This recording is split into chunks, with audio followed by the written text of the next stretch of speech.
Star Wars geek girls. They're geek girls that like Star Wars.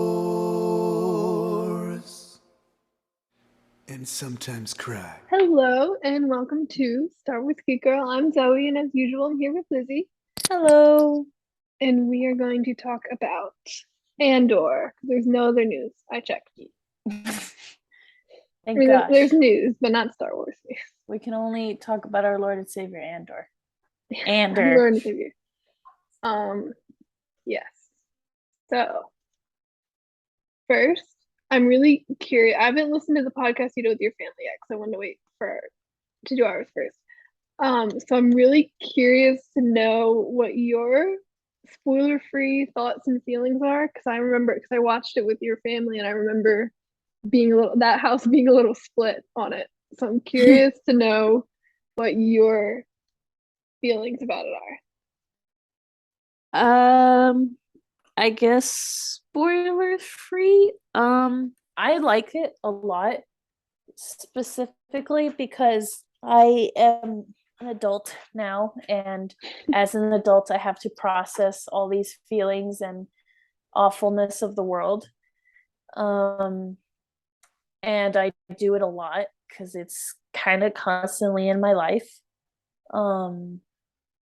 So like watching Andor was like, it was weird because it doesn't, like, it's definitely Star Wars, right? But it's not like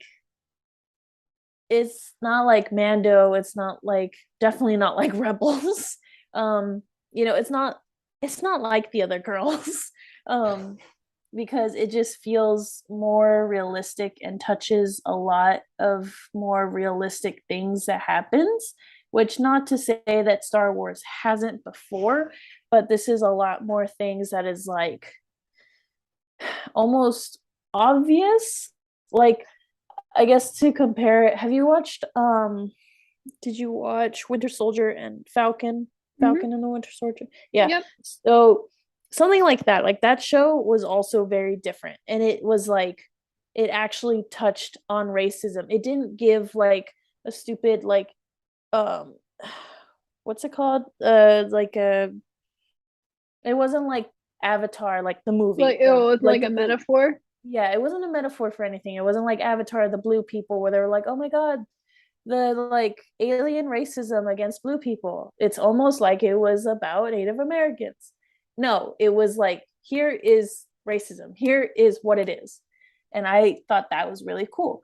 And like, Andor does that really well while also making it still spacey and still Star Wars. But I thought that was really cool. It's also a bit not bleak. It's like, I was telling my dad, it's kind of a messed up show slightly when all the characters that I was rooting for to get killed got killed. It's like, because if there's a character that's annoying to me, I'm like, all right, take him away. Or something like that. But so I really like it because it does that. And then also just like Andor's cool. I like Andor. I like seeing like his story before Rogue One and how he became that person. I think that's really cool. And yeah, that's my spoilery free thought on that. I really like it. I'm glad that my dad liked it so that I can podcast with him about it. If you listen to the episode, I don't know, if I think it's gonna come out like today or I think something. it's out. I think you put it up already. Let me check. Yeah. I think I saw it though, or maybe posted a preview of it. It might have been on Monday because I know he was like, anything you draw for Andor, send it to me by Monday morning. And I was like, okay, I got you. Don't worry. Yeah, it's up. Yeah. Okay. So if you listen to it, Axel is on the podcast, but he says nothing. He never says anything about Andor. Literally zero. Gives no contribution.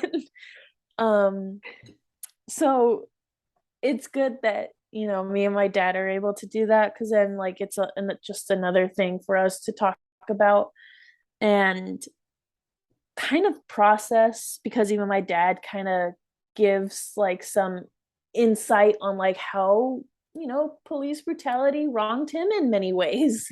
um just like it does with Andor, and just like it does with like later other characters in the show. So yeah, I thought the podcast with my family was, well, with like three-fourths, yeah, three-fourths of the family was good. um but yeah, I that was my long spoiler free thought on Andor, and it is very good, very very slay. Very, very slay. Yeah. Yeah, I have to agree. I think Andor is, I think the most, like you said, the most real, because I think because Star Wars has always addressed these things. It's in really all Star Wars, I think, to some degree, a lot of these topics and stuff, but they're not always, I wouldn't say Star Wars is ever really subtle. It's not a specialty of Star Wars Mhm. necessarily, but I think Andor is so like, okay, some of you aren't getting it. I'm gonna beat you over the head with this message. Like Yeah. it's like there's no misinterpretation of Andor.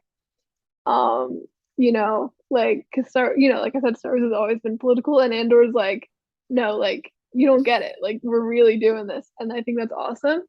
I'm gonna wait till the season ends, but I think Andor will easily become my favorite of the live action Star Wars shows. Um, I think I don't know if your dad said this on the podcast or not, so maybe I'm like, I don't want him to be like, but I wasn't supposed to say that online. But when we finished it, because I watched it with your family and we finished it, your dad was like, it's like a real show, which I think, because it does feel so much different from Mando and Boba and Obi-Wan. And a lot of people are like, oh, that's because it doesn't, like, oh, it's different because there's no like fan service or whatever that even means anymore. But I Yeah. think like it's everything, it's the pacing, the character writing, the dialogue, everything is a departure, I guess, from a lot of what we're used to in Star Wars in a good way. And I don't think that means like I want every Star Wars show to be like Andor. I still want my Mando, my Boba, my Rebels, my Clone Wars. But Right. Andor being what it is really, really perfect for the series. And after it ends, I want more shows like it, if that Hmm. makes sense.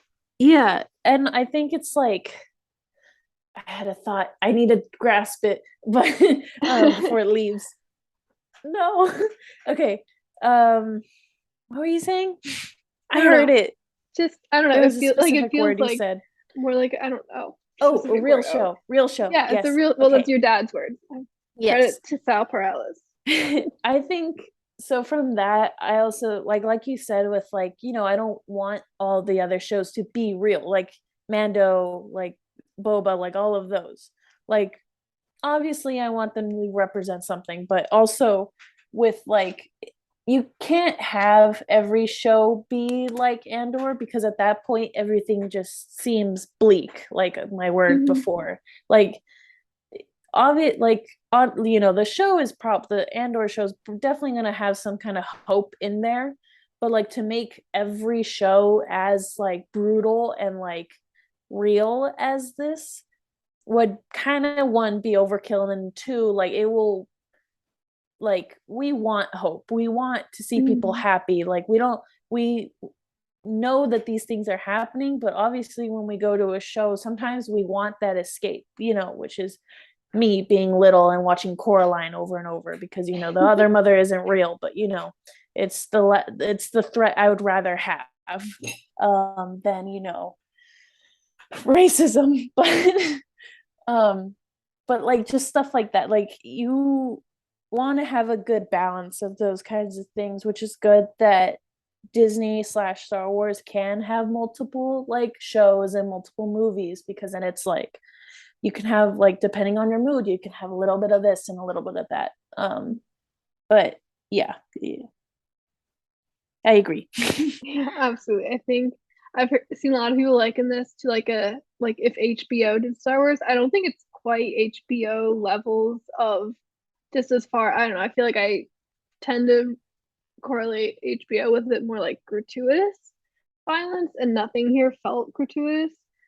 I think it is Mhm. still very within the range, within the limit of where Star Wars is willing to go. I don't think there was any level of violence beyond what we have seen before necessarily, but I think in a lot of ways this was more adult Star Wars, not adult in the way of like, oh, like this was too violent for kids, but like kids would get bored watching this, just straight up. They Yeah. would. A lot of adults get bored watching this, which is fine. But and as you know, my idea of Star Wars has always been like it's not always for kids, but it's always kid friendly. I don't know how much Andor is, but it is nice to see a bit more of a grown up Star Wars, even if again, I don't want every Star Wars show to be Andor. Yeah, I also think like even if a kid like say honestly if I was little my dad would probably have me watch this. Um because it's also good just in general to like have your kid watch things like this, and since it's not real but it's very much like, hey, look, these police, they're doing something bad to these people, that sucks in this show, right? Like they can clearly see that in real life. If it if it happens in front of them, they'll they'll be like, man, you really are like Darth Vader, that's kind of weird. um I like, even if your kid, like even if it might bore your kid, it also might be good because these things are happening and you want to protect your kid, even though it's bad. It's a tough subject, but you don't want to expose your kid too much to it because it's kind of a sad topic and it's kind of depressing, and the world is a little depressing at times. But so just to keep your kids safe in general too, it's important to teach them about these things that could happen. I don't know. That is my take. At least that's how I had to grow up with that in mind. Um because like I will get into it when we actually start talking about Andor, but like there are certain things that would happen that like I had to learn different ways in order to live, to make sure that just because I'm Mexican or this or that, I don't end up in jail faster than, say, another person that wasn't Mexican. Anyway, but that's the feel of Andor. It's bleak, but I'm sure it'll get there. See, It'll I have didn't his hope. find it particularly bleak, but we can get Not into bleak. that The other word that I later. said in the beginning. And you I said a don't lot of remember. words. I know. the the realism of it then. Real. Okay, yeah, for sure it's real. Let's look into it. Um, so No more spoilers ahead spoilers. if you Or haven't no more spoiler free. if you haven't seen it, I would highly, highly recommend watching the Ooh. show, at least giving it a try. If it's not for you, it's not for you. But I really, really liked it. Mm-hmm. So spoilers ahead. We'll talk about it. Um, so since there's all 3 episodes, I don't think I'm gonna try. Like I have the Wikipedia pages up. I want to try and go through, but I don't think we need to in detail describe everything that happens. If that makes I sense. also sent you the family notes because Oh, it's I my see. dad's notes. And you know how my dad's notes are. They're kind of funny. They're kind of cool. Also, Axel messed them up. But Oh, anyway, it's there. Axel. Okay, okay, I have this too. So yeah, so I don't think we need to go through in detail of everything, but we can just go through and follow the general what the episodes go through. Um, and pick out what spoke to us, I guess. Why is there a turtle on your dad's notes? Yeah, that was Axel. And then I had to delete him from having access. That's really funny. Okay, first thing I want to talk about, the title sequence is gorgeous, absolutely beautiful. I was so happy to see it every time. I don't Mhm. know why, but I just because it's like, oh, it's like we're seeing like a planet with like light behind it, and then it's like, oh, it's the logo, and it's like, oh, are those lines going towards planet? And no, it's the edges of the letters, and it's like rotates and it's Andor, and I just think it's a beautiful title sequence. It's so simple, but like I just love it. Yes. I That thought was it was all. very cool and like very pretty, rustic, but also very shiny still. Very nice. Yes.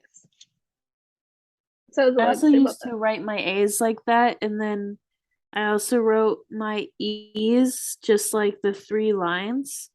And then people got mad at me in high school, and then every time like I would swap papers with them, like for a project, they would always write over my things and then fix the air quotes, fix the A and fix the E's. That's really funny.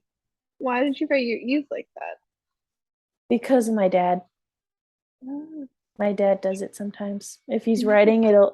he'll just put three E's instead of the actual E with the Interesting. with its spine. No spine, just E. Okay. Yeah. Interesting. And the A I get. I've never seen someone do just the lines for an E. That's kind of cool. E.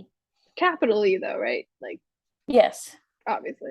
I don't know how. I guess I can make it tiny. I don't Okay. know. Tiny. Okay. Yeah, so we start the first episode on Morlana 1, and I thought that scene was such a perfect introduction. I saw someone compare it to like an old like detective noir film, and I definitely read that.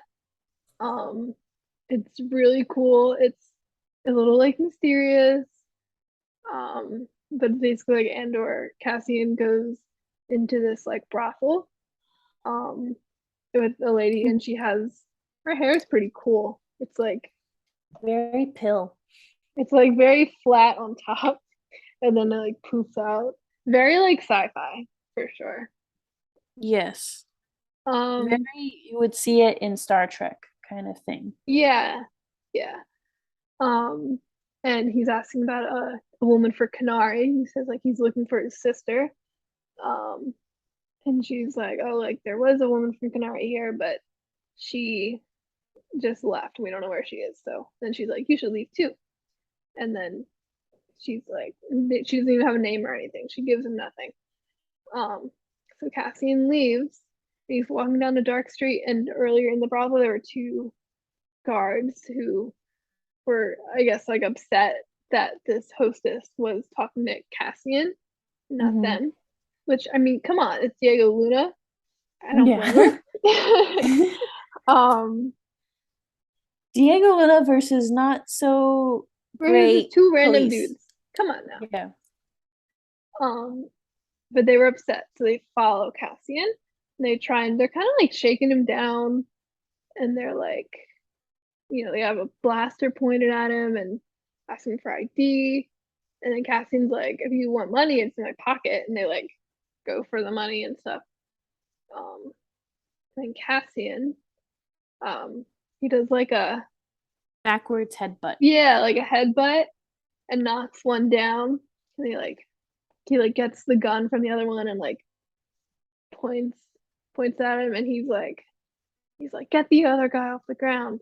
Then they realize he had butted him to death, which Yeah. Well, honestly, he like he hit the headbutted him and wall. then He hit like the hit the wall. wall and then hit the ground, which honestly was, you know, this is totally a tangent, but all these like I've been watching like The Boys recently, right? And like all these action movies and stuff. And like there is so much head trauma, like all the time. Hmm. And it's like, and then like they get up and they're like, fine. And it's like, no, you're dead. Or at least you have like a really bad concussion. You know? Like, Yeah. you see all these action movies, people get flung around and all this stuff. And like really, the human body is remarkably resilient sometimes, but it's also remarkably fragile sometimes. And more of these people should just die. They should not be getting up. So it was kind of like, wow, like what a good reminder of how close Reality. people are to death. Yeah, I also think it's You hit like your head on the wall, you're done. Well, That's how head that's trauma the thing. It's like it depends on where you hit it, and which is like dumb because like depending on where you hit it, it could cause a concussion. You can actually just die. Like it's like Axel literally jumped up so fast and so hard he cracked his skull on a like a slide. Like he didn't die. He just needed like two staples. Right, but that's a slide compared to like a concrete wall. I'm talking about all these movies where True. people like Well, he hit the we're like metal when or pole, like but in a movie yeah. when someone like takes someone's head and is just like bashing against concrete, and then a little bit later they get up and they got like a bump, and it's like, no, you're dead or in a coma. Like, That's get true. back down on the ground, you know? And so it was nice to be like, yeah, like, you know, that actually would kill someone. Yeah. Like, it seems weird at first in a movie because we're so used to like half indestructible people, but no, you can die like that. I also thought that death was also just kind of gruesome in a way.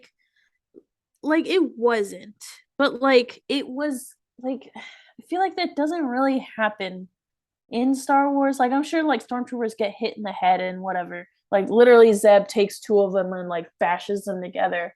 But like Cassian didn't mean to kill that guy. And I don't think he was going to kill any of them at all. Like He he definitely was wasn't planning on killing anyone. yeah, like He just wanted to get out. like he was shocked like that. He was like, oh shoot, I just okay, well that guy's dead. That was not supposed to happen. Right.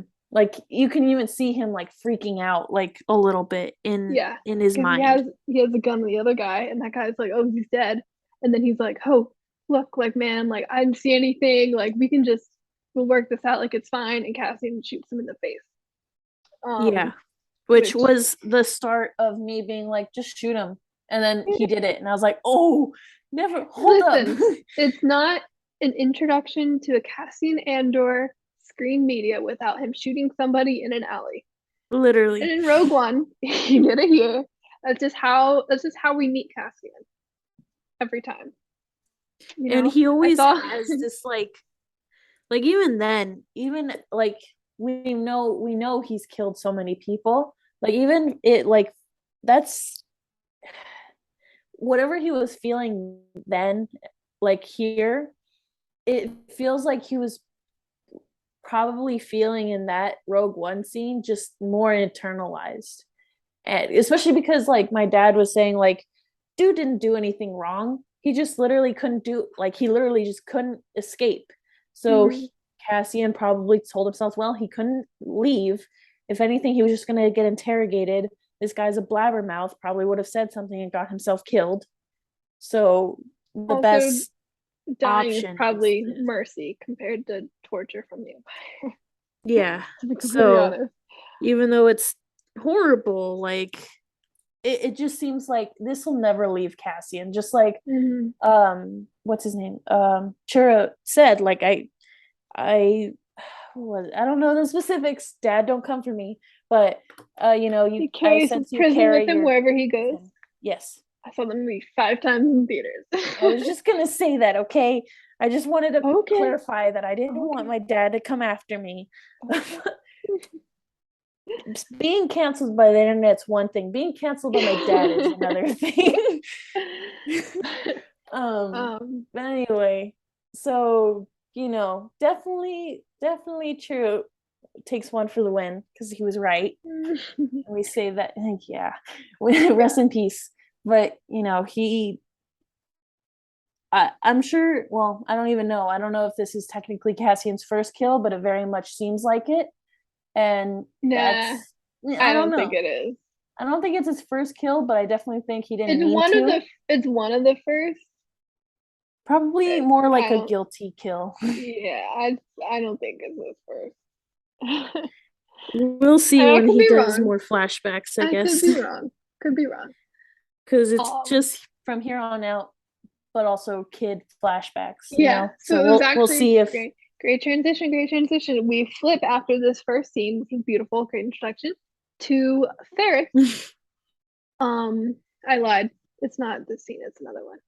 Wait. Why your father did lying to me? because Axel deleted them. Axel was Awful. Child. Okay, that's fine. If we go to Ferrex and we see little B2 emo, he's so cute. He's Yes. just going, and then he sees some like they look like the dogs from Solo, the Corellian hounds, and they're running, and B2 goes into like box mode, Wally mode. Wally mode, genius, Wally mode, and like becomes a little box. And the creatures just run past him, except one stops to pee on him. B2 shocks it away. Zaps him. And I think, and I'll say, I know like there's been a lot of discussion about like the heaviness of this show because it is. But I think what we've been missing is like it's really funny. It's a very funny show. It balances that very well. It knows when to have a little humor, when to give you some levity, and when to stay serious. Like when I was at the premiere, the theater was laughing a lot. Like it's a really funny show. I don't know.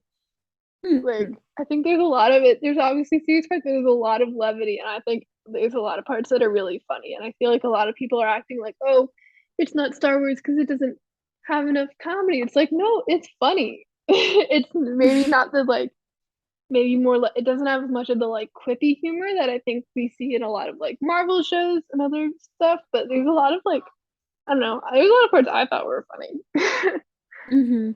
Like the dog peeing. That's just funny. Pee is funny. Come on, guys. We can admit it. Pee is funny. Uh-huh. No, I know we all act like we're too grown up for potty humor, but it's funny. I'm sorry. It just is. Okay. You're just outing yourself right now. Listen, if your reaction to like a pee joke is anything but humor, it says something about you.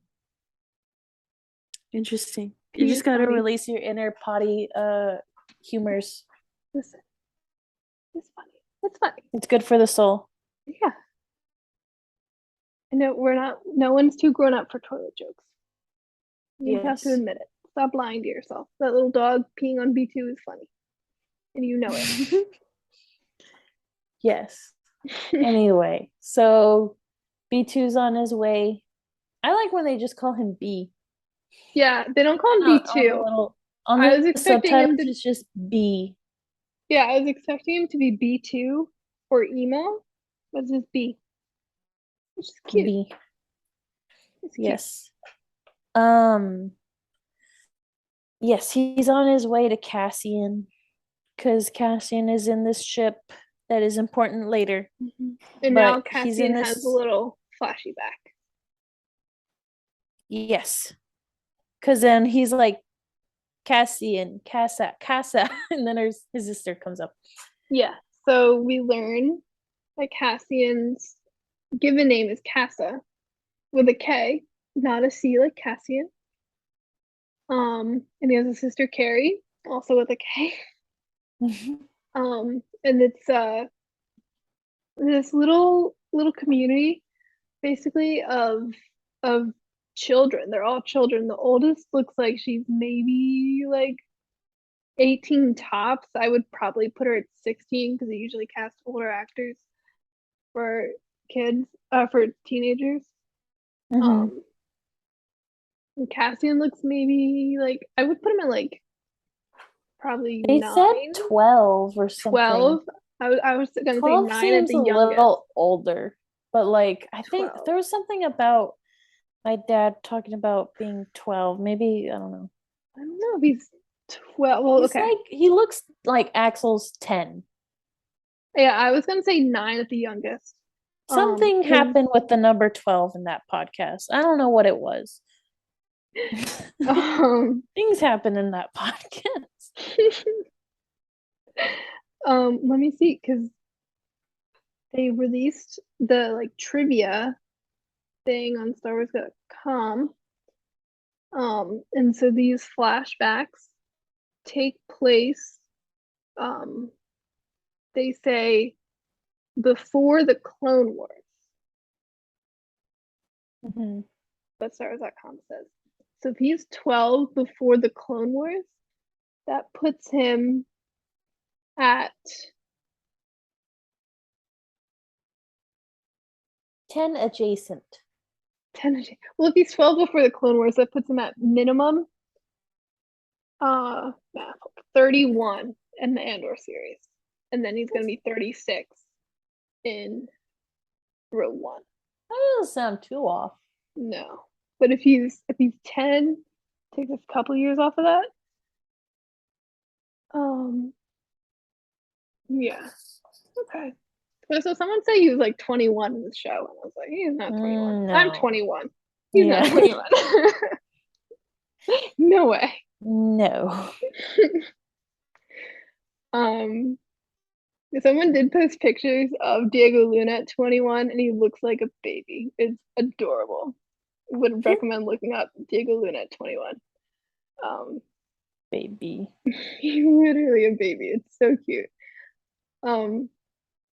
Anyway, so Cassian's flashback, he's a sister who I would put it maybe like 6, 7, maybe. His younger sister, we can assume it's probably the sister he's looking for. And they watch a ship crash. They're like, oh, look at that ship. And then Andor wakes up. He has a very impressive power of having flashbacks without a back to tank. Yes. That's his superpower. If you didn't know. It's called trauma. Okay. It happens sometimes. And it appears in different ways. But yes, he wakes up and then he's greeted by the wonderful and beautiful Bee. Bee. So Bee is talking to him, and he says that he's talking about Marva. He says Marva's worried that you're like getting yourself in trouble. And Cassian is like, oh, and this was really funny too. This show is funny, I'm telling you. Cassian goes like, oh, like you have to lie for me. He's like, can you do that? He's like, I have enough power reserved for a lie. And Cassian's like, okay, you need to not tell anyone where I am and not tell anyone you saw me. He's like, that's 2 lies. I'll have to charge up. And it's so cute. Not enough brain power for it. He needs to charge more for 2 lies. Very cute. I love Bee. And also Cassian fixes like a little wire, which is just cute because it reminds me of Rey fixing BB-8 whenever someone does that. His little wire reminded me of like a new electronic that you can't like use until you pull the little tab out. Maybe that's what it was. That was the lying tab. Yeah. You had to pull it up before you could get him to lie. To reserve more lies. Lies. Yes. Deception. Every day. More lies. Yes. So then Cassian goes, and this is when we see like the town for the first time on Ferrix. And I thought it was really impressive how quickly this town felt like a living and breathing place. Because Star Wars has always been, in my book at least, one of the best at creating world building in the background, especially George Lucas's Star Wars. Like when you go to Mos Eisley, you very quickly get the sense like, oh, this is a specific kind of town. And you see people walking around. There's no like emptiness or anything. Like it feels like a breathing town. Mm-hmm. But I think what Andor did with this town on Ferrix was so incredible because you immediately were like, oh, they have these traditions. There's this kind of community. Like this is what life is like in this town. This is what their daily routine is instantly, And I thought that was just really impressive because it's not easy to do so quickly. We really got a feel for this place in not that much time. Total, all 3 episodes spend about an hour and 45 minutes total. And that's not all on Ferrix.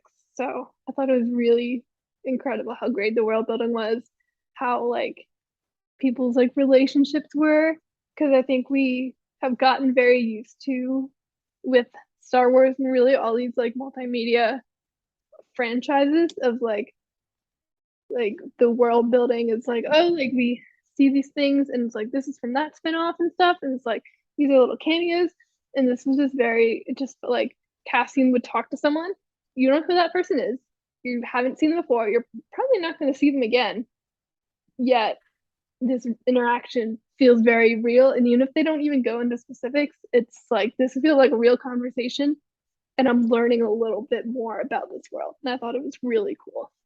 Mm-hmm.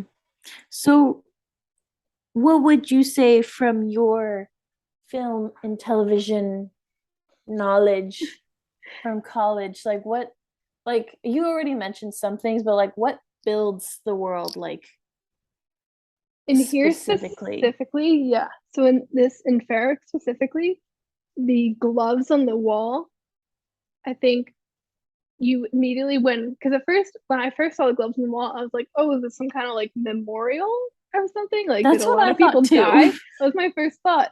And then you see it's these workers going off and getting their gloves, and instantly you're like, oh, like there's just this level of trust in this community, that like you can just put your gloves there and no one's gonna like take them or mess with them.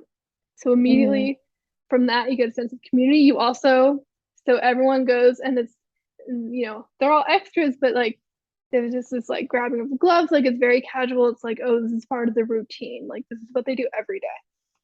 What else in Ferrix? I mean, and just like the one scene, we'll get into it later, when this guy comes up to Cassian and it's like, hey, you owe me money. From that interaction, we not only get a little bit of knowledge about Cassian, and how Cassian's the kind of guy, he's almost like a Han Solo, he kind of owes everyone a little bit of money and just manages to weasel his way out of it every day. But we also get a sense of like who these people are, like they're gonna confront you about something, you know, like that's just kind of who this town is.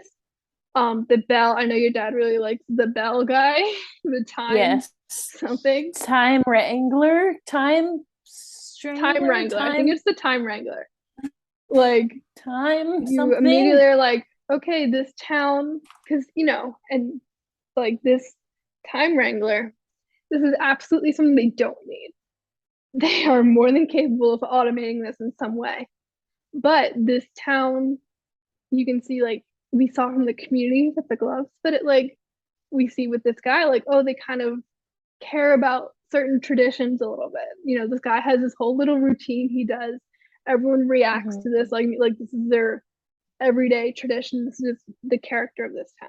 So it's a lot. There's a lot of stuff like that in this show, and I think the best thing I can liken it to in Star Wars is the Luke in The Last Jedi. We see him like get his green milk, stab his little fishy, jump across, like just do all this stuff, and we only see him do any of it once. But you kind of immediately get the feeling of like, oh, this is what his life is, like every day. Even though we only see him do it once, you get a feeling of like this is his routine. I think we get that here. We really only see like one full day of this stuff, but it's, you get pretty fast like this is what people's lives are, it's their tradition. Everyone's a very like casual, almost resigned way of moving about, and just a lot of stuff like that. I thought it was really cool. The world building was really awesome, I think, because it would have been so easy to go to a planet we know, there's a lot of cities we know they could have put the story in, and they chose to make their own and then build it so completely and so well. I just thought it was really good. Yes, thank you. I think that is cool. I just whenever like the word world building goes in my head, I think of D&D. So then like, even though again I haven't played D&D, but I've heard like people go all out and like, you know, create all these amazing worlds and like towns and like characters. Like I think that's really cool. I think it's too much of a commitment for me to do it. Yeah. But I'll get there. But I DM'd a D&D game last year, and I drew out a whole map. I had a little write-up on the history and the general character and demographics of each place, and there's one town that I used. Let me see if I can find it. Oh, I had a whole calendar with holidays in which specific areas had different holidays. I also planned out the weather a year in advance just in case a player. I cannot find it. Oh, here it is. I've created the town of Andor. That's what I called it. And let me. I found my notes. I wrote up a whole thing. I made a list of every single person that lived in this town, every shop, what they sold, how much it all cost, everything. I gave all the characters a backstory, and I made a document. I think I know why you like playing this. Oh, I love D&D so much. I miss it so bad. All my D&D friends are in Philadelphia. It's 55 pages. Interesting. Again, like I said, I think I know why you like playing it. You have a knack for it. If anyone wants to play D&D with me, let me know. I love D&D. I would. I just, again, I'm not even too busy. I'm just worried I'm gonna get too invested and I don't have the money for it. And I have the arts and You crafts really don't for need it. money. I know, but my brain would be have like, all oh, the I need to resources. buy these specific arts and crafts so I can create this specific arts and crafts. I see. And I'm not like, oh, I'm gonna go buy books and books or like whatever. I just like, my brain is like, I can be so creative with this, and that's the problem. It's not a problem, but it's a little bit of a problem. It'll take up all of my time. I cannot afford right now. That's fair. That's fair. But I think what I want to do, I haven't talked to anyone about this yet. This has just literally just been in my brain. But there is someone created a Star Wars adaptation of D&D 5th edition. I know there are Star Wars tabletop RPGs. I don't feel like learning a whole other rule set. I know the rules of D&D and how it works. That's enough. I have no more space in my brain for another whole rule set. But what I want to do is get some people around here together and just do like a one-time one-shot of Star Wars D&D. So maybe I'll harass your dad and brother into that. Yeah, I feel like, I mean, I don't know D&D, but I feel like it should be easy to just kind of like just plaster things on, like just be like, yeah, Twi'leks are the elves. Yeah. Again, I don't know. Well, I don't know. Even you don't even have to do that. You can just Though honestly, I'm like, because when the DM does a lot more prep and world building and stuff, then the player just has to make their own character. The hardest part of getting my hypothetical Star Wars one shot together would be getting a like 4-hour block of time where people are available. I'll do all the prep. I don't care how long it takes me. I'll just not sleep. It's fine. Like I'll do all that stuff. It's just getting like, and for a one shot, ideally I would have like 6 hours of just like people. Oh, so you're sparing us the 2 hours. Well, ideally I get 6, minimum 4, honestly. I don't think I've ever played a D&D session less than 4 hours. Interesting. Yeah, I also yeah, that it sounds really fun. My brain cannot at the moment. At the moment. We'll see in the near future. If you're just a player, if soon. you're just a player, it's a lot less of an investment than a DM. But like, don't you have to move together as a team or something? Sure, but like just in the game, but outside of the game, like you make your own. You said arts and crafts. If you want to make your own little mini, you just do that. And if you want to make ones for other people too, but like you don't even have to make a mini. My D&D game, my dad ended up 3D printing some for us, but for a while for a mini we took sticky notes and folded them up and put some text in them and just had different colored ones, and those were our little guys on the map. That was literally it. You can go cheaper than that. You can use like, I don't know, you can find a bug and just use a bug. You can do whatever you want. Bug. Or rocks. Rocks are probably a better example. I don't know why I said bug. Bugs. Just a dead bug. Just a dead bug. Well, I mean, if it's your character, if you want to use a dead bug, sky's the limit in D&D. Probably fit whatever atrocious character I would make. But yeah, I'll get into it someday, but just at the moment my brain is not functioning, and also it would get too excited. You know who I'd want to play D&D with? Steel. He would make a crazy character. That would be fun. I think it would resemble something of his cat. Or he would make Ajax Citizen. A what? Ajax Citizen. I don't know what that is. His character in Obi-Wan Kenobi. Oh. What? Are you even a real Ajax Citizen fan? I don't even know. I just know his cat. I was just thinking his cat, because I would I mean, you can make a cat person character. We had a lizard wizard in my last game. I've always wanted to make a Puss in Boots character. Interesting. I did make a Teenage Mutant Ninja Turtle character. Because you can be a turtle person. I just haven't used them for anything. I would make a Bingo. It's just Bingo. I know there's a doggy race. And he has the stats of any powerful thing in the planet. Bingo should be the final boss. Yes.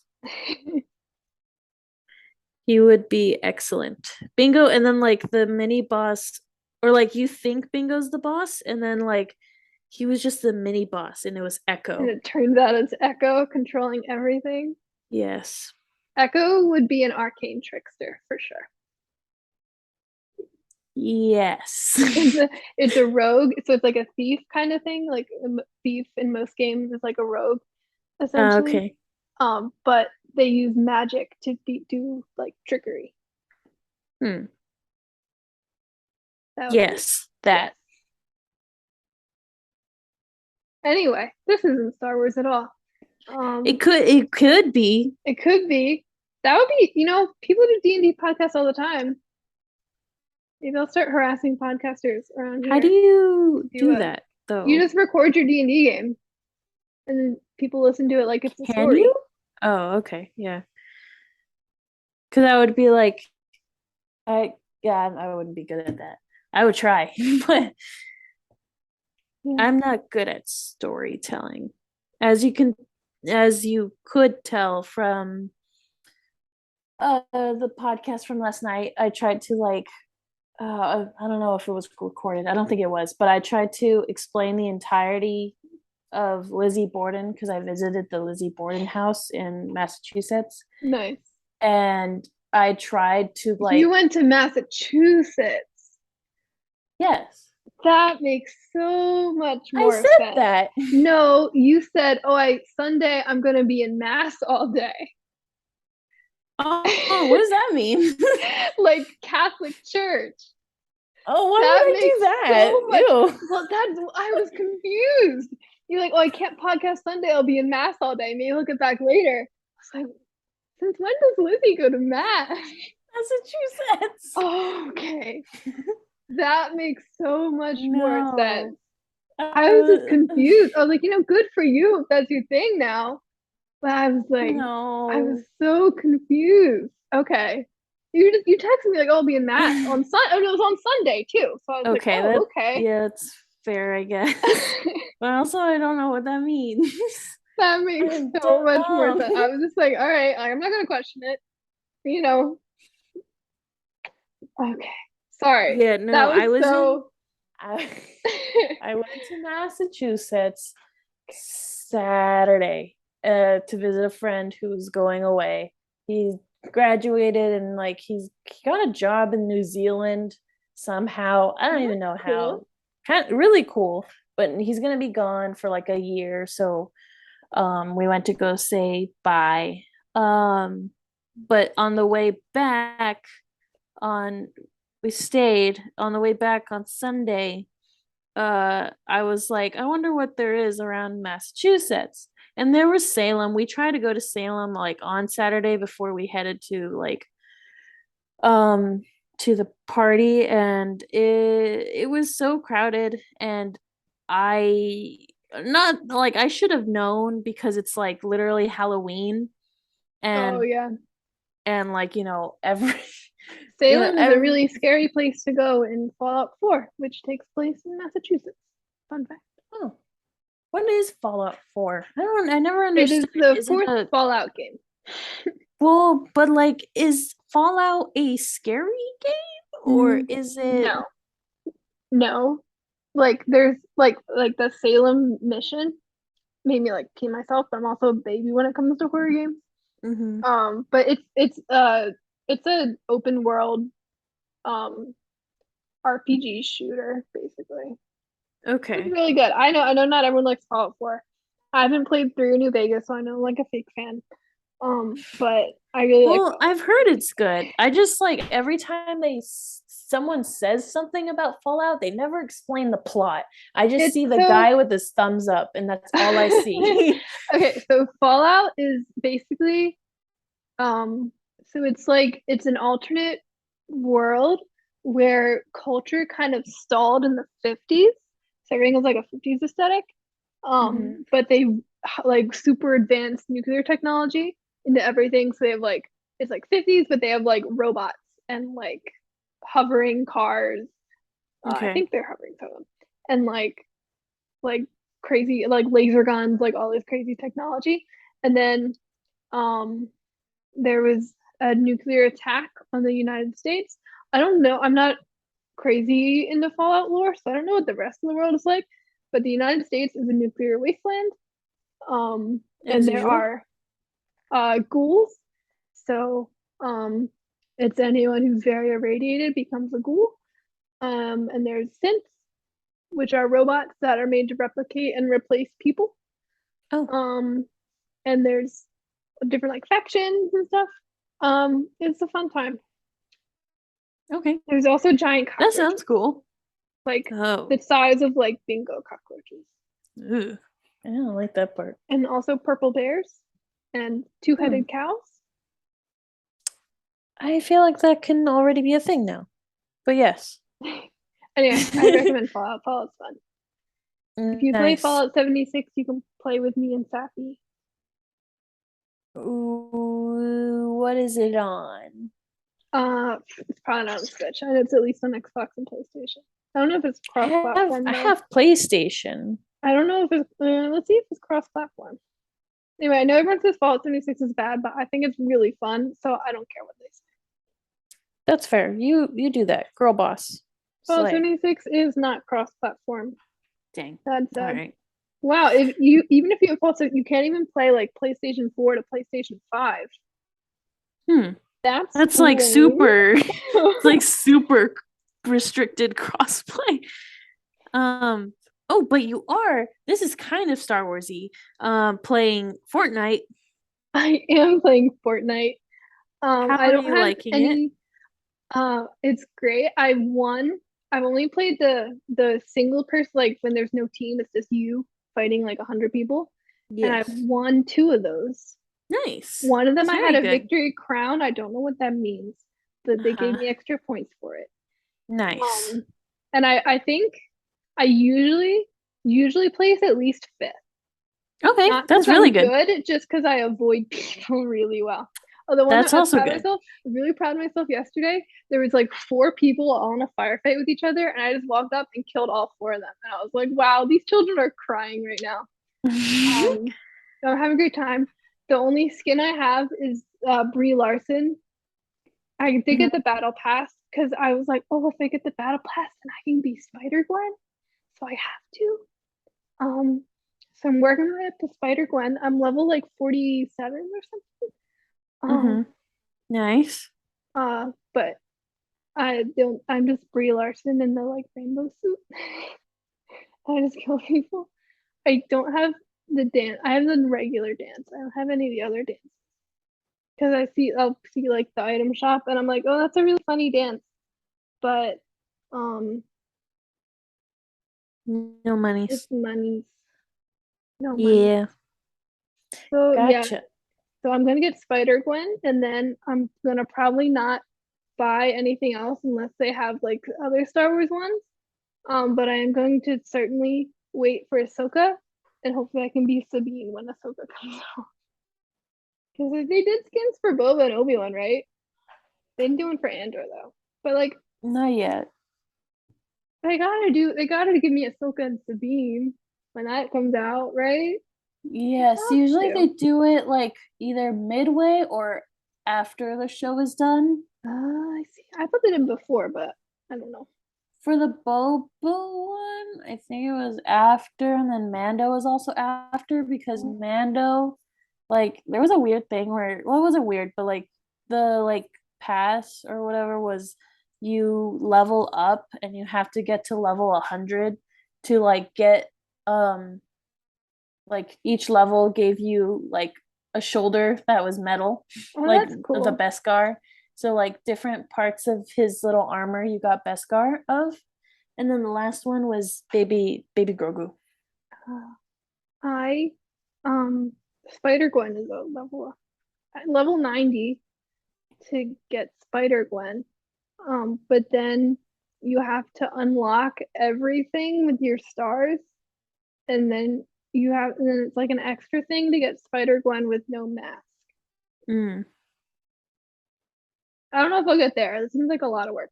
But I started playing on like I think like Thursday, and I'm level 47. So Nice. You've been playing a lot. yeah, it's kind of embarrassing because my roommates be like, "Oh, Zoe's playing Fortnite again." I'm like, "Yay!" Now you know how I feel.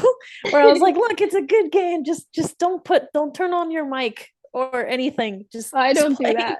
I'm waiting. Yeah, Your dad don't. said I could play old man Fortnite is what he called. So I'm waiting for the day I get to play old man Fortnite. Because Yes, I with don't build. I know they Haas. don't build. That's their rule. They don't build, which I don't either.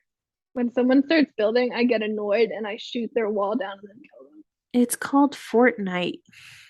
I don't care. Don't run It's from me. Let me shoot you. it's not running, it's defense. Well, it Well, doesn't some work. people It run. doesn't really work for them very often, does it? Well, you Then I haven't kill played them, and against then me. I get like fifth place or whatever. Nice. Anyway, big Fortnite. Colleen for Fortnite. I Zero card for Fortnite. I would rather just have Andor. Yeah, Andor is fun. I like his blaster. Maybe It's Luthen. really cool. Someone, oh, you know what? Mon Mothma for Fortnite. Which one? I, whichever one. What do you mean, which one? Which outfit?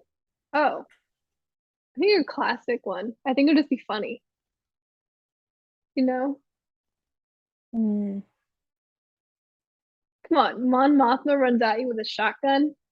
That's funny. That's humor. I don't know how I feel about it. I think it would be funny. It's for the laughs. For the laughs. Mon Just, Mothma shoots you with a shotgun and then dabs. I feel like that's where our yeah. culture needs to be. Yeah, you right. I texted Safi the other day. I was like, Safi, I sniped Moon Knight and then got killed by a xenomorph. And she was like, what? You wouldn't get it. I'm a pro Fortnite gamer. Yeah, I like the Predator. He was awful to get because you had to like the Predator was in the like game with you and there was only one and it was in a very specific location and you had to go and to get his skin you had to kill him yourself. Like no one not people around you. So there was like 30 people in that area. trying to get Predator. Yeah. So that was awful. And then I won because I just threw a bomb. But he also turns invisible. So that's also the thing. So I just threw a bomb somewhere and then it killed him. And I was like, awesome. Now I have a skin.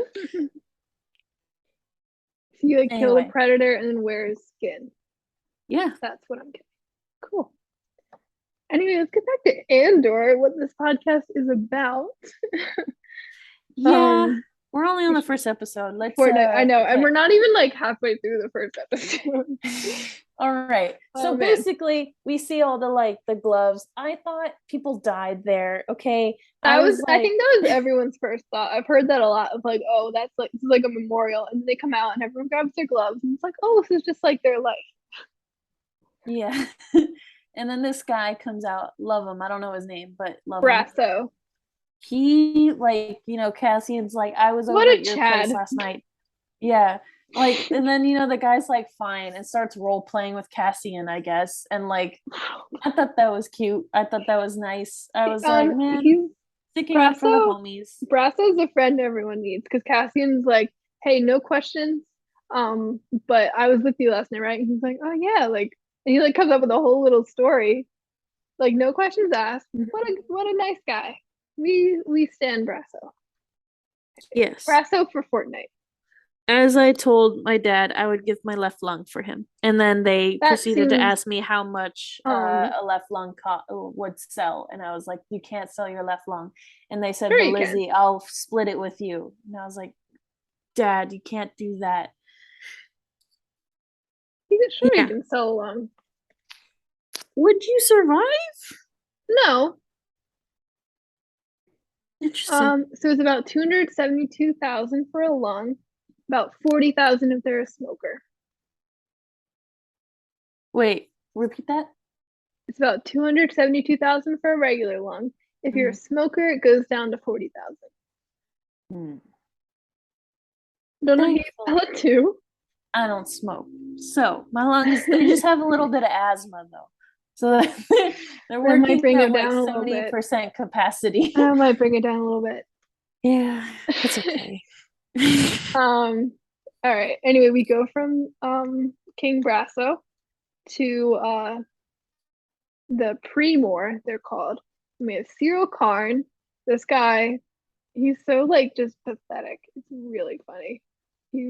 I don't know if you saw all the memes about him after the episode came out were like my favorite thing. Like Cyril Karn, the type of dude to remind the teacher there was homework. Because he is. Oh, yeah. I made a thingy. It's all the way down here. Of course it is.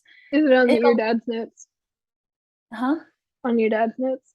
Yeah, I did a thingy because we called him ojos locos, which is just crazy eyes because his eyes are crazy.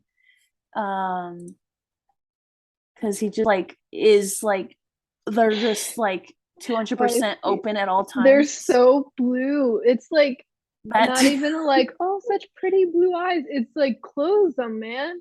Very intense. You need a blink. He has a very intense gaze.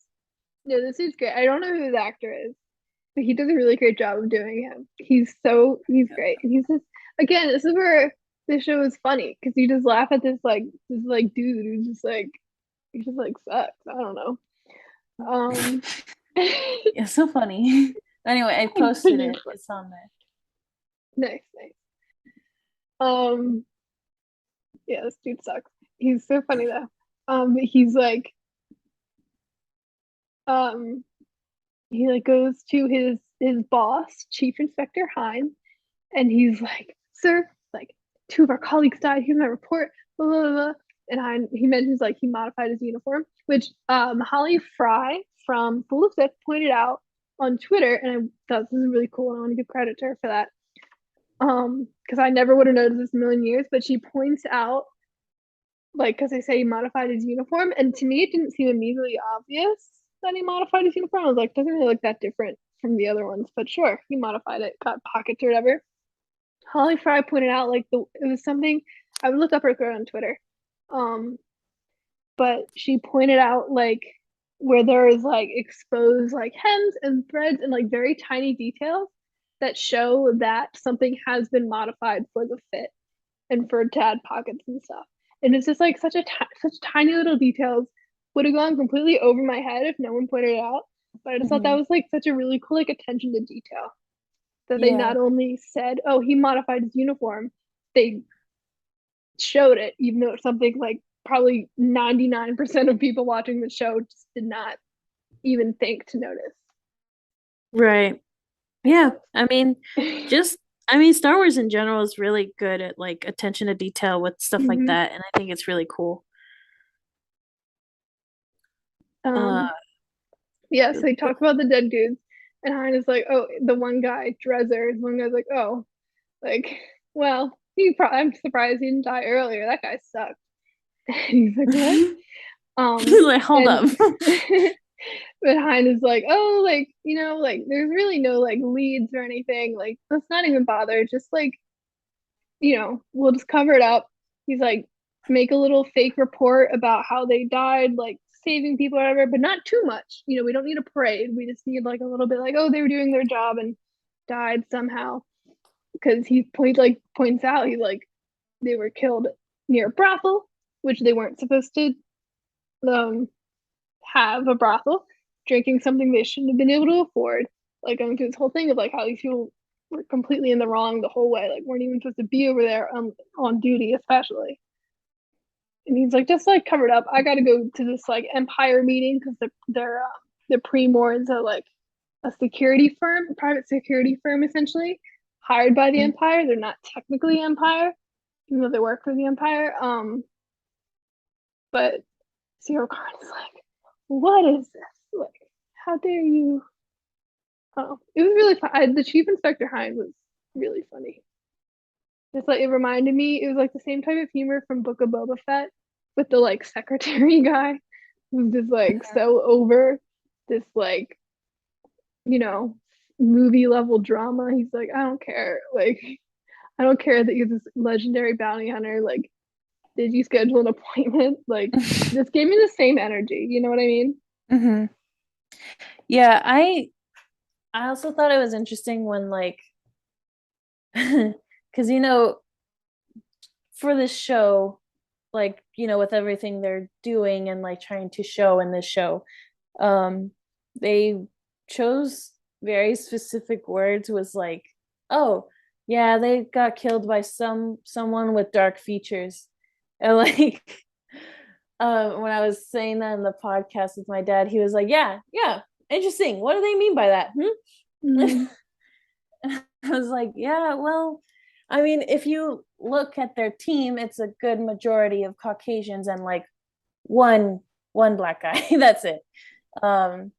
Which is like interesting to see later in the third episode when that guy is like leading that little group of people when all things kind of went downhill when certain people got shot. But it the dark features was like made my ears go, what they say? Yeah.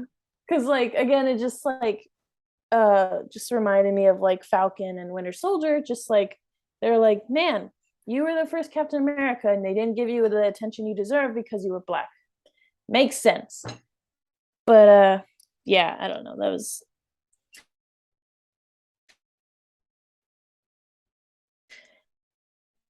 was very specific, and I saw it, Disney. I saw you. I seen it.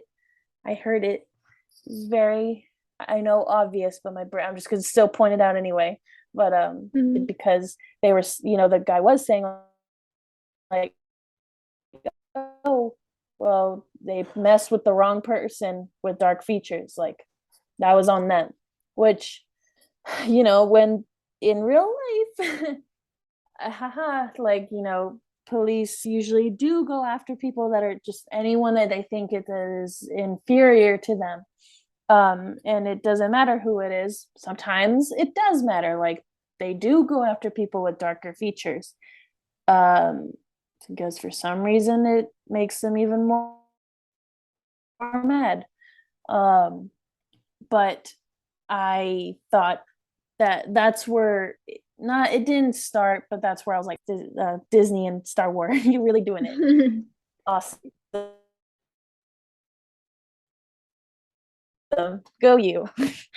But anyway, that happens, and I thought it was like, at first I thought, I don't even remember, a cereal guy. That's my dad. Cereal.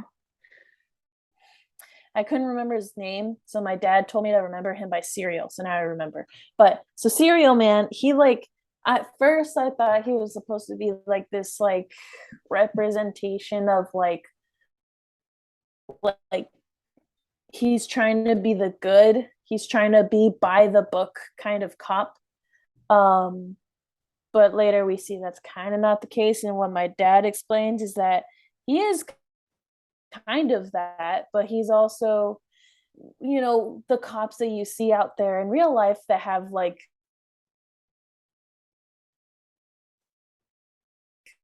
the Punisher logo on them.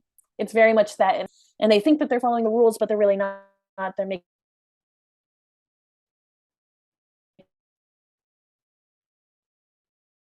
up their own laws as they go. And apps that are using this Punisher logo, just so you know, the point of the Punisher is that he's against cops, because that's the whole point. So we're gonna change the Punisher's logo. Peace. Which I thought was kind of funny. But I thought he was supposed to be like the awkward, like very cool, but like trying to go be good in this place of not good, and what's the word, corruptness in that specific like uh what are they like, would it be like a, what is, it's not community, what are they like, what's the word, I don't know, I guess in their little community of Their cohort. Huh? Their cohort. Yes, just like of that, because he also like he wanted to make sure that he wanted the justice of these two people that died in his own like workplace, but yeah, I'm rambling now, but like I thought he was supposed to be that kind of character, and then even later in episode 3 when he actually goes out into the field, it does not work out that way, and he kind of does some not cool things. Yeah, well, and I mean, and this is like a testament to how well written this show is and how much care it takes for all the characters, because like at least when this first scene, it's ultimately like two people died, and and this guy wants to know like what happened, and this could be a very different story if we were maybe more from his perspective, Right. because it's up until he because the way he goes about it is certainly wrong, but I don't think the motivation of two of my coworkers died and I want to know what happened is wrong, but it's he's part of because he's part of this system that's wrong. You know what I mean? Yeah. So there's not a moment with this character where I don't want to say understand, because I'm not like, oh yeah, let's go, but there's not a moment where I'm not like, this makes sense for your motivations and who you are. You know what I mean? Yeah. That Like, yes. Yes. you know, like there's every step of the way I'm like, dude, you suck, but like I not in a like, oh, this character just sucks. Like this makes sense for you. And I think that's such a testament to, again, like how much care is put into this show. Yes. That is pretty much what I was trying to say, but rambled on. I also I mean, it never feels like they're like, oh, he's the bad guy, he got to do something bad. Like, it's like this is a person, and this is a person reacting to, based on all of their past experiences, what they do and who they are. This is a person reacting to something. Which I thought was really interesting. I also thought like, because I personally still view him as a bad guy, but that's my own like life experience. He's totally a bad guy. He totally is. But but I think in a weird way it's also like, like during that episodes I was like, okay, he's trying to be the good guy in all this corruptedness, gotcha, makes sense, gotcha. And then like later on it seemed like less of like what he it seemed less of like he cared about the actual people than just trying to prove that the system in a way still works, and following through with that system. That's what I think I get from now, but I think it's also just exactly what you said, but my brain thinks both. Yes. I agree with all perspectives. Yeah, there's no character in the show that's not complicated, and that's what I really appreciated about it, for sure. Yeah, just everyone except this one guy that I will never forgive, but it's okay, we'll get there. Forgive him doesn't mean it's not complicated. So after the scene, Andor goes to Bix Colleen. I have to say, what a Star Wars name. Bix Colleen. Bix Colleen, the whole thing. Come on. I mean, not that I think there's really any names that they've included in Star Wars that I'm like, that's not Star Wars. But like, every once in a while they get a name. I'm like, yeah, that's the name of that's totally a name I could see in my little like Star Wars reference book from like 2002 about like different, you know what I mean? Like, yes. And like, this is just classic, like Bix Colleen, Poe Dameron, I think fits in there. Like, I'm like, yeah, that's a Star Wars name. That's a Star Wars side/background character name for sure. Not that Poe is a side background character, like that's just where the name fits in my brain, It's like, oh, like that's a Biggs Darklighter kind of name. Yes. Wedge Antilles, you know what I mean? Yeah, Bix Colleen. What a Star Wars name, have to say. Yes, I like the character.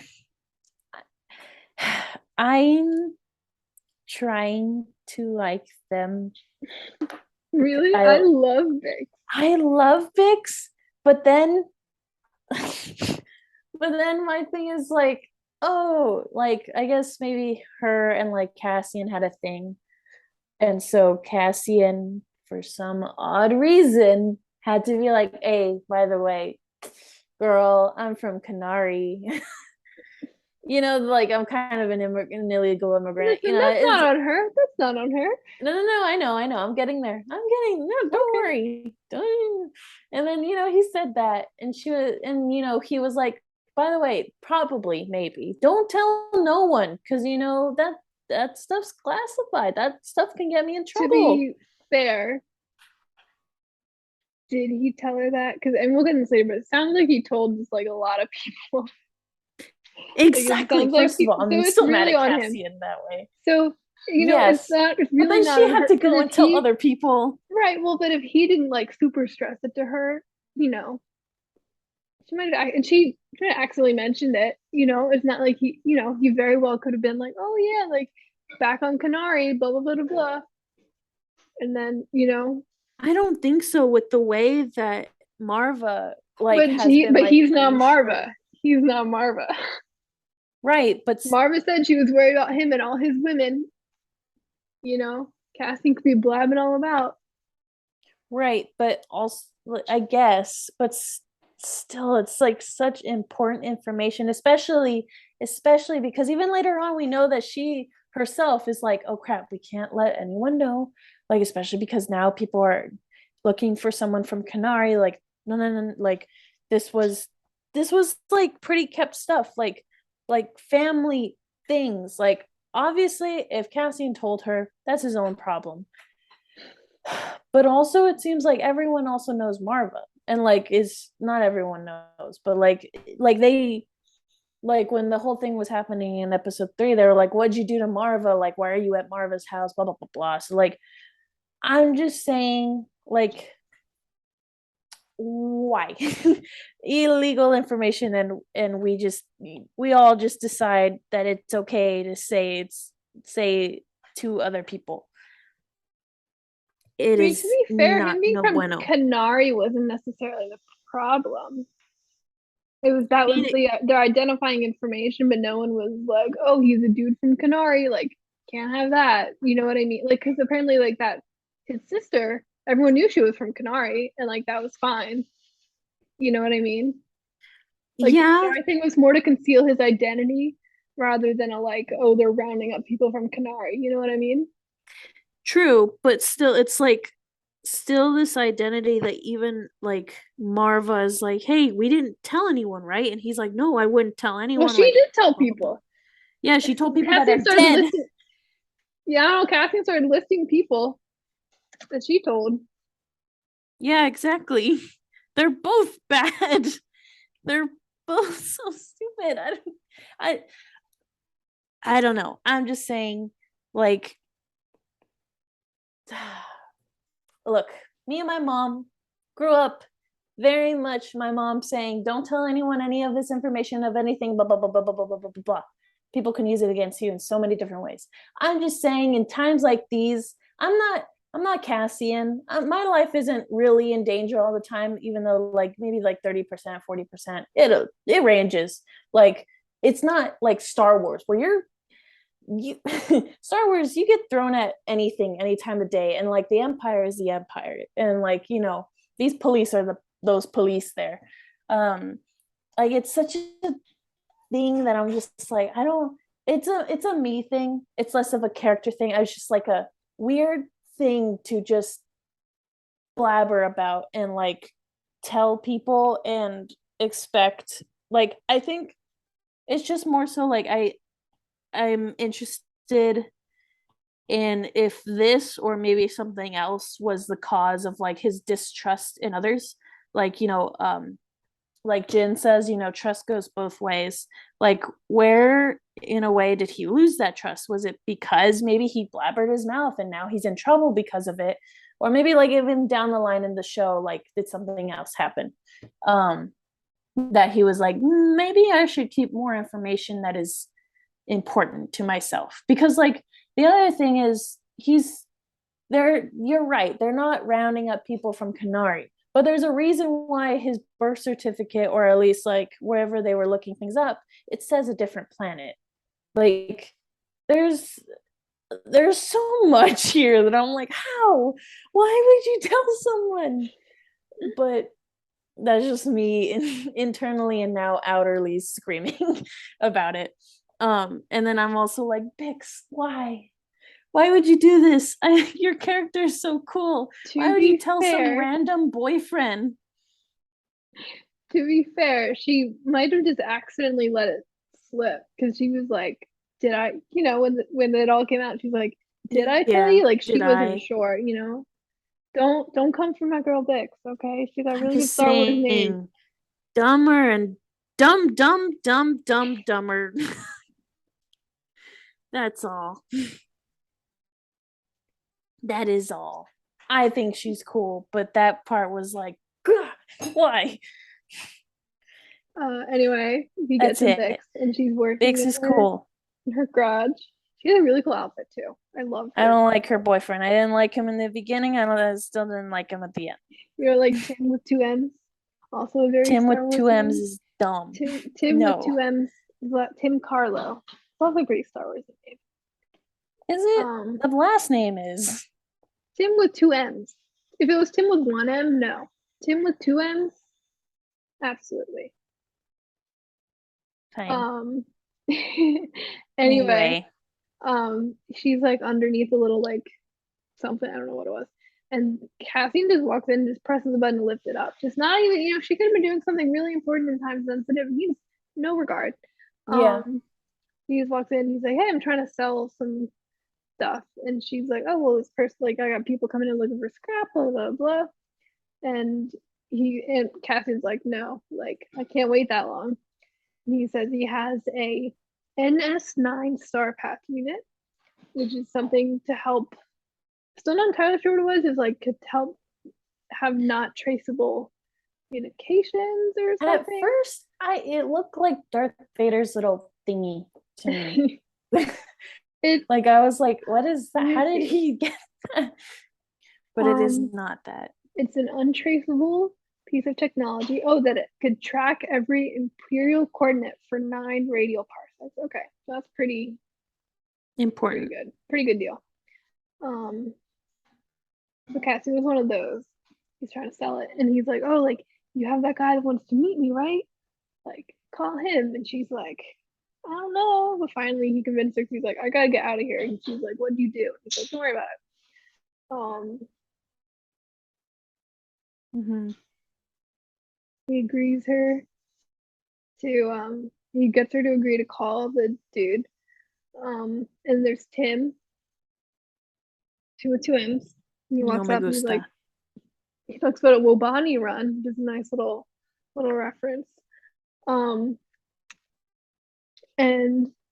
she's like, oh, we'll figure out. And Andor's like, oh, are you and Tim dating? And she's like, it's none of your business. Which means yes. And Yes. then Cassian's walking back. Oh, and then there's a little side scene where they have this, it's cereal, and he's in this room with like all these screens, and he has the one guy, and they're like trying to track the ship movements and figure out which ship Cassian came on. And I'm a little confused by the screen. I'm not sure how, I feel like there's a better way to convey that information. There's like no labels or anything. Yeah, Star Wars got Star Wars. And so it's like all these just like dots moving around the lines, and they managed to track a ship that landed illegally. So they're figuring out where he went. And the guy's like, you want me to trace like every ship? Like that'll take hours. And Serial's like, well, you tell me if you can't handle it. It's like so annoying. But we still think he's funny. Then so we go back to Andor, and Andor, Cassian gets met by this one guy who's like, hey, like you owe me my deposit. I guess Marv is like a landlord because like it was a Balsa or whatever. Also said something about asking her to turn up the heat. Brasso said something about asking her to turn up the heat or something. So I guess she's like a landlord or something. Because then this guy's also asking for like a deposit or something. Cassian owes the money, and so this guy calls up Vetch. Again, this show is really funny. This is like a really funny scene. That she's like this big alien dude walks up and just stares at Cassian, and Cassian's like, really? Like you brought muscle? You're trying to intimidate me? And he's like, Vetch, like, he really asked you to do this. How much are you paying you? And Vetch is like, looks at the guy and he's like, you told me to just stand here. I thought it was really funny. Okay. I did too, especially because like he wasn't saying anything, and I was like, does he care? Like he didn't say like, oh, you also owe me money, or like, no, I was like, but is he just standing there? What's he gonna do? He literally says, he's like, you said just to stand here, right? It's so funny. And Cassian just walks away. This is what I talked about earlier when he's like almost like a Han Solo, like he just kind of owes money and just manages to like get out of it every time he's confronted. It's just funny. Meanwhile, Bix, she tells Tim with two M's she's gonna leave to like run some errands. And Tim like follows her, but then he like kind of loses her, I guess. It's like really weird, dude. Like, don't like has to run some errands, man. Like, chill out. Like she was running errands. She didn't say which ones. Just leave she, me alone, bro. I don't know, dude. It's also like, don't you have a shop to run, sir? Yeah. Like, because when we first saw him, he was like running this shop, like talking to customers and stuff. He's like, bro, don't you have a job? Anyway, so she tells him that, and he like follows her, and then he loses her, and she like goes up to like this like little building. The guy is a hoodie. The kid is a hoodie, which is really fun. I don't know. It's just fun to see like real clothes but in Star Wars.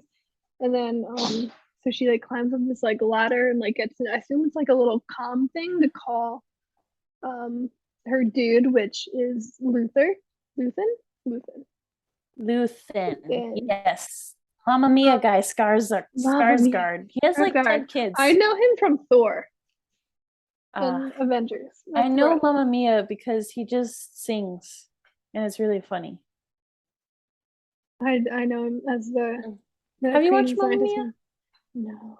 You should. I don't know where it is. I can't really find it anywhere, but if you can, I would highly suggest it because then now it's even funnier because you know him as this.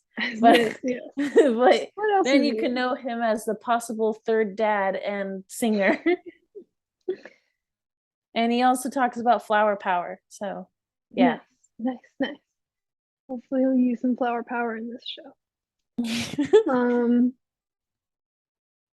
Anyway, so she's like calling him. Then we go to another flashback.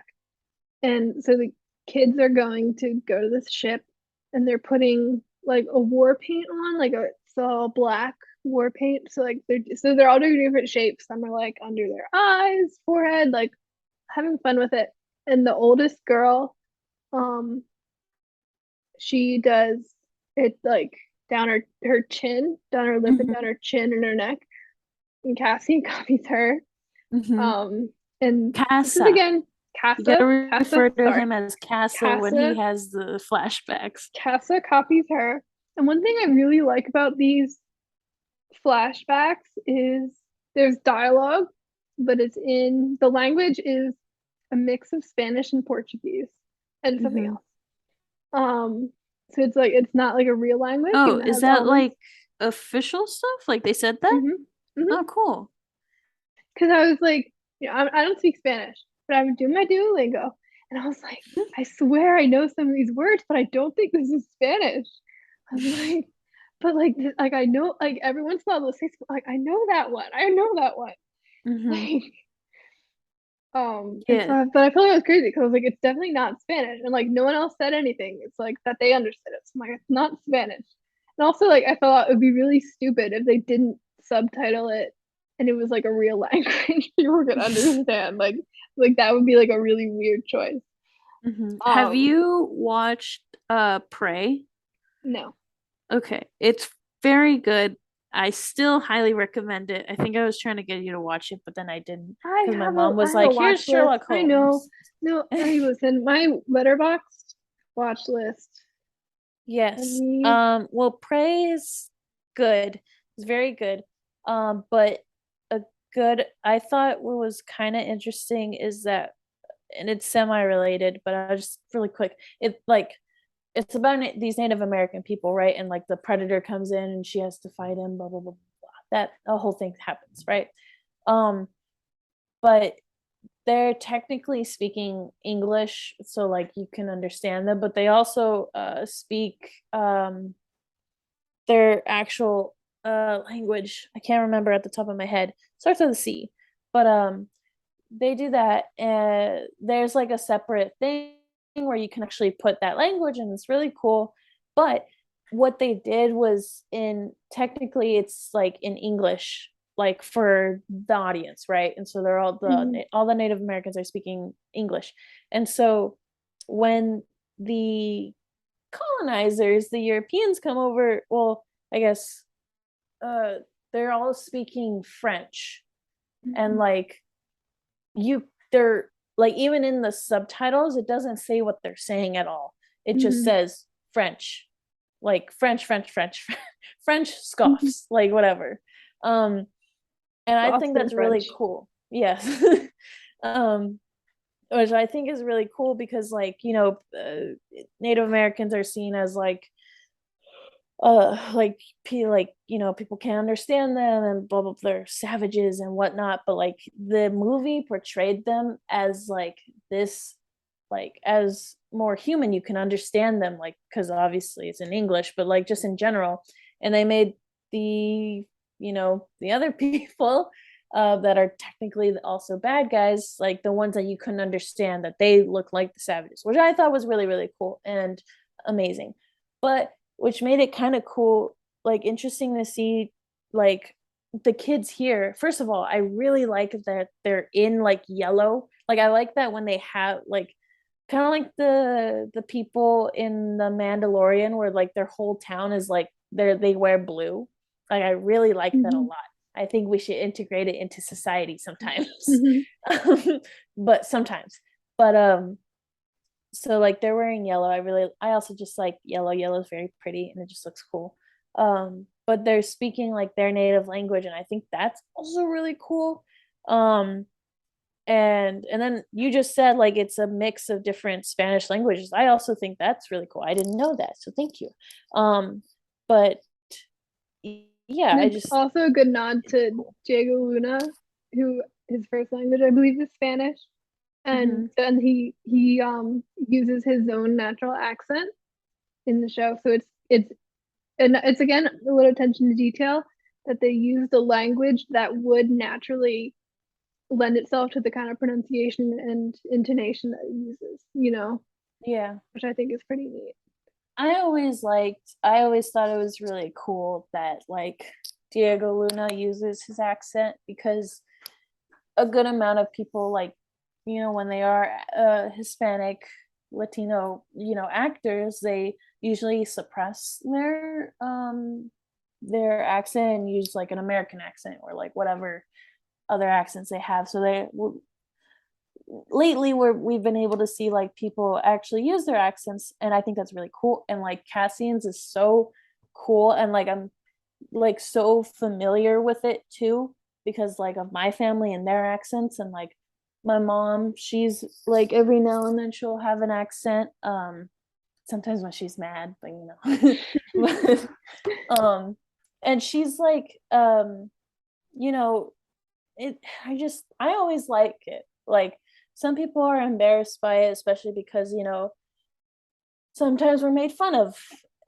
because of it. And I think it's just that's why I think it's just even more like so much cooler that like it's seen in media now, and like it's more like, I guess, more acceptable now.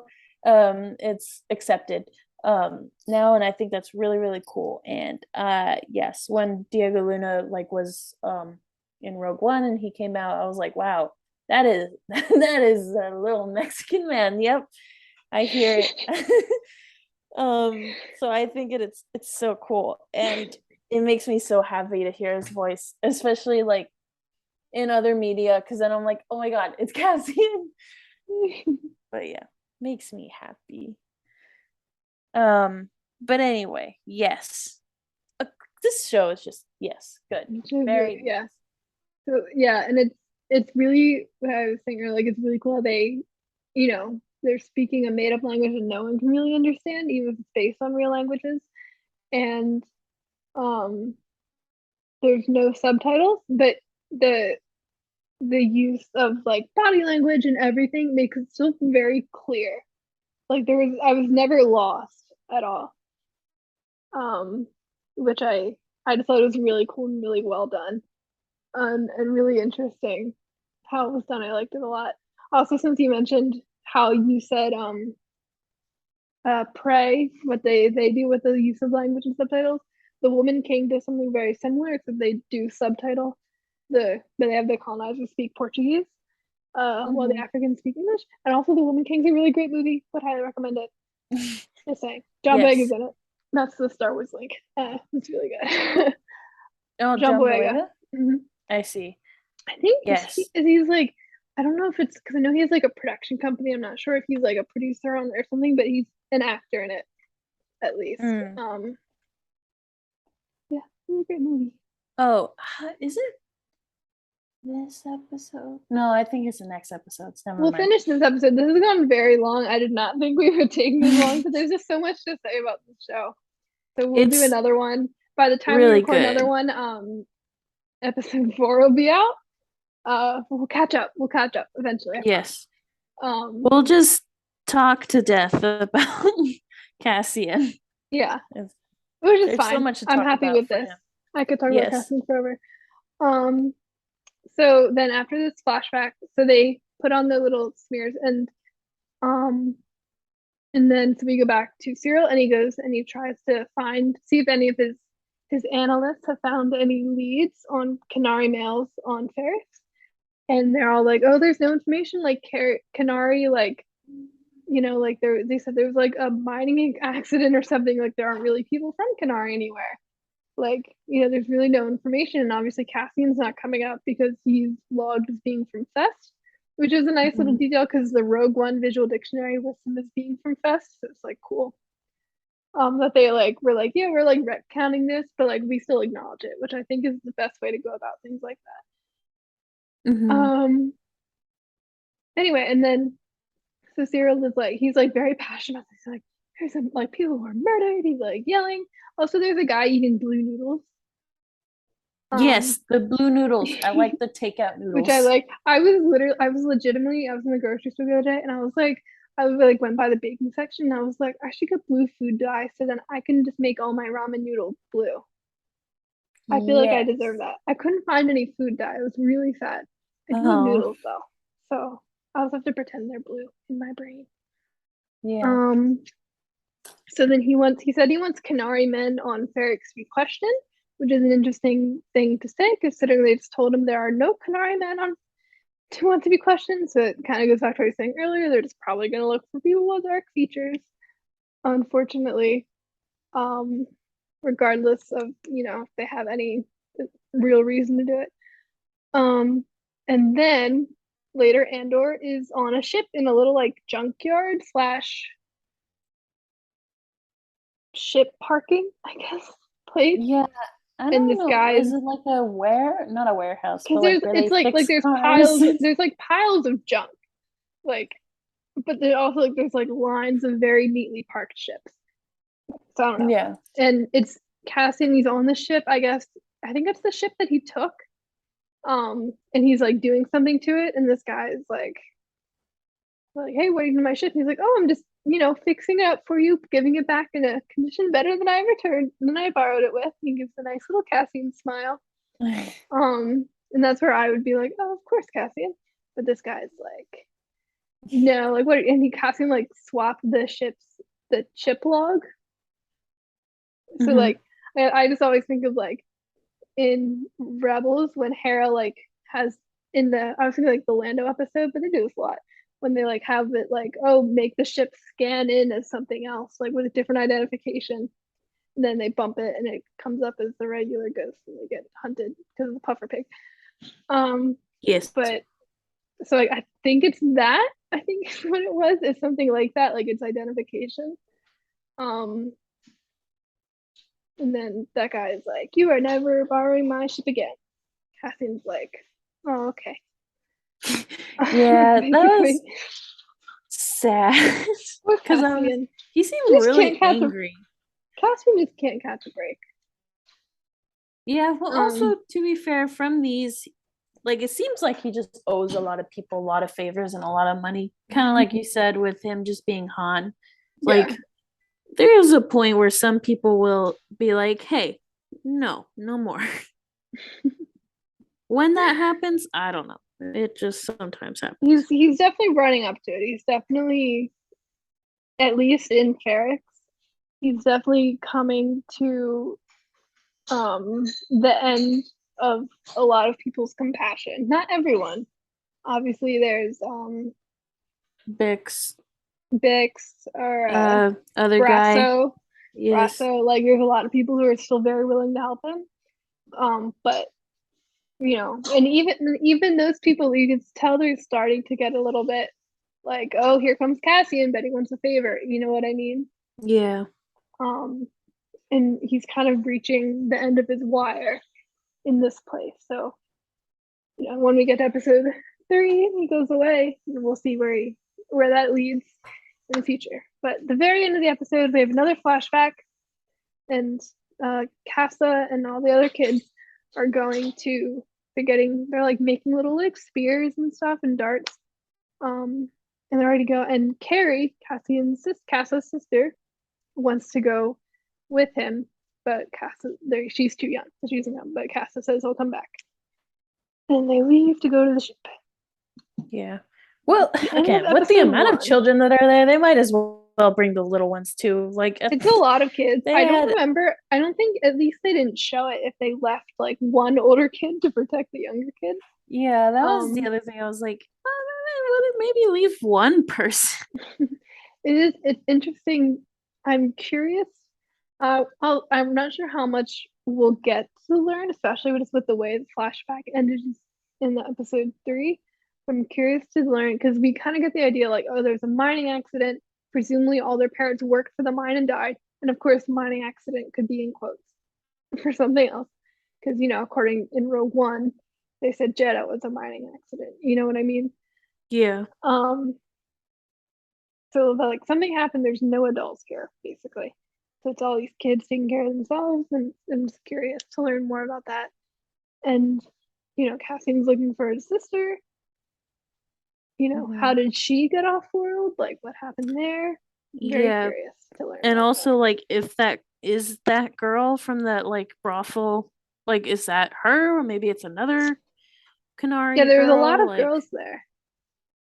So, like, it could have, yeah. I'm very curious to learn more about that. This show is so much more. I'm so excited for.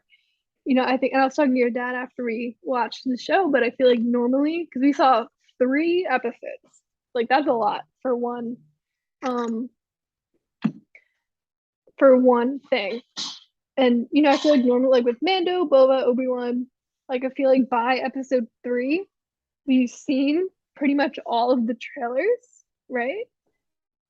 But we've seen maybe less than half of the trailers at this point. I'm so excited to see how much more this show has in store for us. Yes. Yeah. So that was episode 1. I did not realize how long this was going to take. So we will do another episode to cover 2 and 3. I can't see how long we've recorded. Can you? Because I'm actually kind of curious. Well, we started, I can't see exactly, but we started like a little after 4, right? And it's after 6 now. Yeah. It's been a while. And that was just episode 1. To be fair, we talked about a lot of things, but so yeah, we'll do another episode covering 2, 3, 4 will be up by then. I can't imagine we're gonna get through all 3 in one episode, but we'll try to do at least 2 episodes in one. I will try to refrain from from the Fortnite and Dungeons and Dragons and Fallout tangents. Yeah. It had some relation, but it was tangentially related. Yeah. Oh man. Well, I guess we will do some plugs. So for Star Wars Geek Girl, the Facebook page is Star Wars Geek Girl, Twitter and Instagram at SWGirl, and StarWarsGeekGirl.com. We do a poll every month. Book reviews on Mondays. I'm sorry, I missed last week. Last week was weird. It was my birthday. I was doing all sorts of things. Really sorry about that. I'm getting back on it this week, I promise. So book reviews Monday. Oh, okay. Well, I already missed the book review, but I'm gonna get that up. I missed the book review yesterday, but I'm gonna get one up. I have one like almost done. It's almost written. It's just been a while. And I'm reading, I have 2 more books to read, and then I've read all the Star Wars books. So then book reviews will be on hold. But yeah, anyway, quizzes on Wednesdays. Blog articles on Fridays. You can also follow me on Instagram and TikTok at Spectre_5. 5 is written out, not just the number. And I made a personal Twitter today. I haven't tweeted anything yet. But Spectre 5 was taken. So I'm it's at Zoeka, so AHZOEKA, because I'm hilarious. So you can follow me there too. I haven't tweeted anything, but I'll maybe try to tweet things somehow. I don't know. We'll find out how unfunny I am. It'll be great. Do you want to do the Rogue Rebels and your things if you'd like? Oh no. 1 second. Yes. I have so many tabs open from homework that like there's like so many, and I keep deleting it. Okay, for the Rogue Rebels. I mean I also have a Twitter. It's I mean there's not much on it. I don't even know. It is at Rogue Rebel S. I don't know. I just post like sometimes. I don't know if it's this account or I have another one that's just art, but I haven't like built it up yet, so I'm not gonna say anything yet. What is it? I don't know about this. It's a work in progress. Don't worry Okay, about you it. can't build it up if you don't tell people what it is. Well, That's not how I'm this trying works. to make it look cool first, Okay, and okay. then I will tell people. Okay. Like, I need to put things on it. My thing is not working. I haven't been on Twitter for so long, but I only go once there's like when there's like stupid stuff from like I don't even know. Anyway, but at Rogue Rebel S, I guess, and then yeah. But anyway, the Rogue Rebels plugs the roguerebels.com for anything you want on there from the Rogue Rebels. Instagram and TikTok is at the Rogue Rebels, Twitch at Rogue Rebels podcast, wherever you're listening to Star Wars Geek Girl, Facebook page, the Rogue Rebels, and Twitter at Rogue Rebels Fam, where my dad posts, and it's probably a lot funnier than whatever I post or repost or Your anything. dad's Twitter So is definitely funnier than most Twitters. yes. He does both. I sometimes post on that one, but very rarely. But I'm not supposed to say that apparently. So I said nothing. Got it. Yeah. I don't know. My Twitter is not working at the moment, but that's okay. I'm just gonna. It doesn't need to be open for another month or two. Anyway. So thank you so much for listening to us. Go check out all of those things. I was gonna say something. Oh yeah, we'll cover the rest of the Andor episodes very soon. I'm excited because now that I'm on the West Coast, I can just stay up until midnight and watch things. They don't come out at 3 a.m. anymore. It's pretty great. Critical Role also comes out at 7 p.m. Now instead of 10 p.m. So I'm really just having the best content watching life. Nice. It's pretty great. So yeah, thank you so much. Check out all of our things and the Rogue Rebels things and all the things. I was Zoe. I was Lizzy. Thank you again so much for listening. May the force be with you, and goodbye. Goodbye. Star Wars Geek Girls. They're geek girls that like Star Wars. And sometimes cry.